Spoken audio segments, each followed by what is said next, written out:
લક્ષ્ય ન્યૂઝ, એક નજર, એક લક્ષ્ય.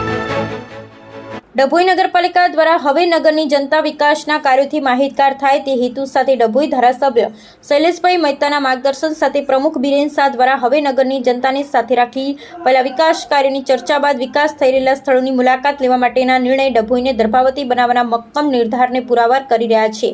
ત્યારે ધારાસભ્ય શૈલેષભાઈ મહેતાની અધ્યક્ષતામાં ડભોઈ વેપારી મંડળ અને સામાજિક આગેવાનો સાથે બેઠક બાદ ધન કચરા નિકાલ પ્લાન્ટની મુલાકાત લીધી હતી. ડભોઈને દર્ભાવતી બનાવવાની નેમ સાથે નગરના વિકાસ કાર્યોની હરણફાળ ડભોઈ નગર માની રહ્યું છે.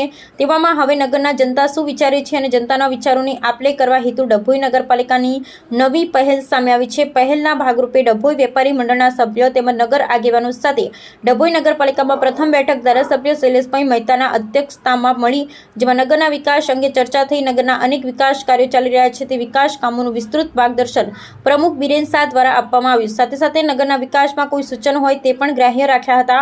ધારાસભ્ય શૈલેષભાઈ મહેતા દ્વારા નગરનો ખરા અર્થમાં વિકાસ થઈ રહ્યો હોવાને લઈ સંપૂર્ણ માહિતી અપાઈ હતી.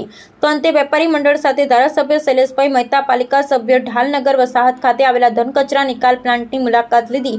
ધન કચરામાંથી બનતી વિવિધ પ્રોડક્ટનું નિરીક્ષણ કર્યું હતું. જ્યારે નગરને સ્વસ્થ અને સ્વચ્છ રાખવા વ્યાપારીઓને સૂચન કર્યું.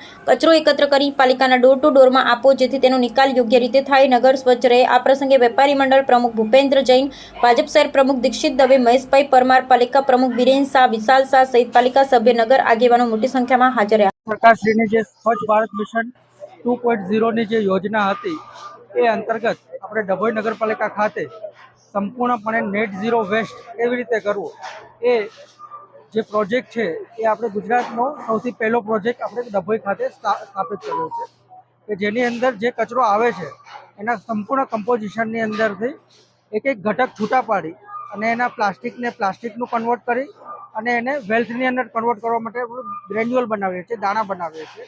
એના પછી જે બૂટ ચપ્પલ, કપડું, લાકડું આ જે ફેંકી દેવું પડતું હતું અને દરેક જગ્યાએ ડમ્પ થતું હતું, ઢગલા થતા હતા, એને આપણે ગ્રીન કોલનું નિર્માણ કરીએ છીએ, ગ્રીન કોલ બનાવીએ છીએ, જે આપણે આવનારા દિવસોમાં કોલસાની જગ્યાએ રિપ્લેસ કરી શકીએ છીએ.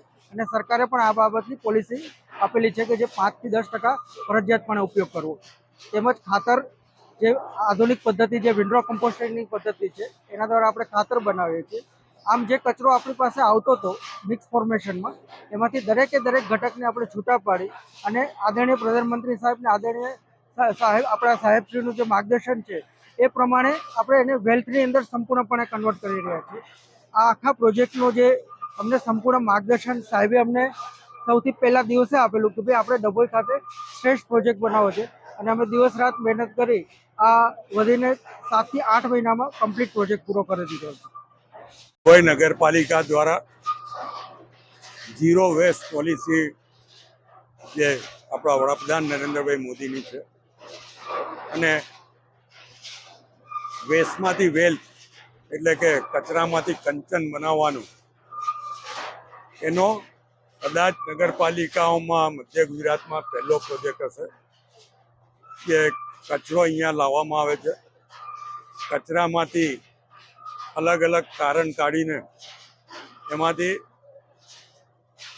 પ્લાસ્ટિકના દાણા બનાવવામાં આવે છે, એમાંથી લોખંડ ને એવી બધી જે વસ્તુઓ હોય છે એ અલગ તારવવામાં આવે છે, એમાંથી ગ્રીન કોલ બનાવવામાં આવે છે, એમાંથી ઓર્ગેનિક ખાતર બનાવવામાં આવે છે. એટલે જે કચરો ભીનો ને સૂકો કચરો અહીંયા આગળ લાવવામાં આવે છે નગરમાંથી, નગરપાલિકા દ્વારા આ પ્રોજેક્ટ કરવામાં આવ્યો છે અને આનો કોન્ટ્રાક્ટ આપવામાં આવ્યો છે.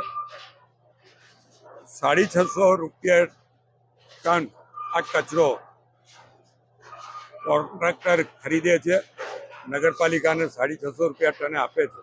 એમાંથી આ બધી વિવિધ વસ્તુઓ બનાવવામાં આવે છે, એનું વેચાણ કરવામાં આવે છે.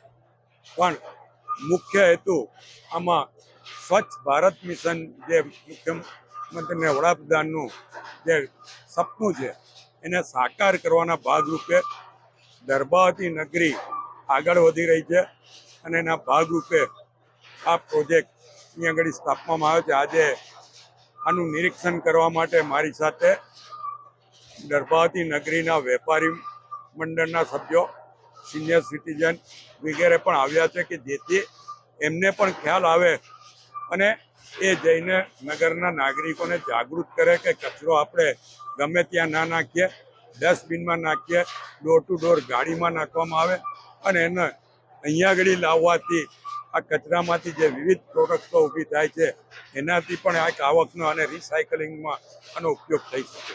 હું આપના મારફત પણ નગરના તમામ લોકોને આ બાબતમાં જાગૃત થવા માટે વિનંતી કરું છું. સાથે સાથે જે કોઈ પાસે સમય હોય એકવાર આ જગ્યાએ આવીને જુએ કે જેથી એમને ખ્યાલ આવે કે નગરપાલિકા શું કામ કરી રહી છે અને આપણો કચરો જે છે એનો શું સદુપયોગ થાય છે અને વડાપ્રધાન જે સપનું છે એને સાકાર કરવા માટે ડભોઈ નગરપાલિકા ખૂબ જ મહેનત કરી આગળ વધી રહી છે.